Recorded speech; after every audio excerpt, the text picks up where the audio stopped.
നീലി കള്ളിയേങ്കാട്ടിലെ നീലി. இந்த நீலியை பற்றி பலவிதமான கதைகள் இன்றளவும் பேசப்பட்டு தான் இருக்குது. அதில் பெரும்பாலாக சொல்லப்படுவது காஞ்சிபுரத்தை சேர்ந்த ஒரு வணிக வியாபாரி ஒரு நீலி அப்படிங்கிற ஒரு பொண்ணை கல்யாணம் பண்ணி அவரோட வாழ்க்கையும் தொடங்குறாரு. கொஞ்ச நாட்கள் எந்த ஒரு பிரச்சனையும் இல்லாமல் தான் இவங்க வாழ்க்கை போயிட்டுருக்கு. அதுக்கப்புறமா வேறொரு பொண்ணு மேலே இந்த வணிகருக்கு மோகம் கொண்டதுனால இதுக்கு பிரச்சனையாக இருக்கிற நீலியை நம்ம கொலை பண்ணிடலாம் அப்படின்னு முடிவு பண்ணி ஒரு நாள் நைட்டு யாருமே இல்லாத காட்டுக்குள்ளே நீலியை கூட்டிகிட்டு போறாரு. ஒரு குறிப்பிட்ட இடத்துக்கு போனதுக்கு அப்புறமா அவ கழுத்துல போட்டிருக்க நகையெல்லாம் கலத்த சொல்றாரு. அவ கலட்டினதுக்கு அப்புறமா அந்த இடத்துலயே கழுத்து நெரிச்சு கொலையும் பண்றாரு. அதுக்கப்புறமா அவங்களோட உடம்பு ஒரு கிணற்றில் வீசப்பட்டு வந்ததாகவும் நிறைய குறிப்புகளில் இன்னைக்கும் இருக்குது.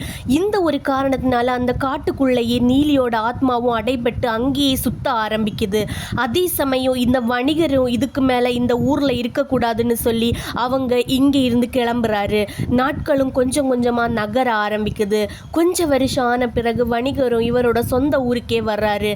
அப்போ நம்ம கொலை பண்ண சொந்த மனைவி ஆத்மாவை அந்த காட்டுக்குள்ளே நடந்த எல்லாத்தையும் சொல்லி நீலியையும் பற்றி சொல்லி ஒரு மாந்திரிக கத்தியை அந்த சாமியார்கிட்ட இருந்து வாங்கிக்கிறார். இதை பற்றின உங்களோட கருத்தை மறக்காம கமெண்ட்ல சொல்லுங்க.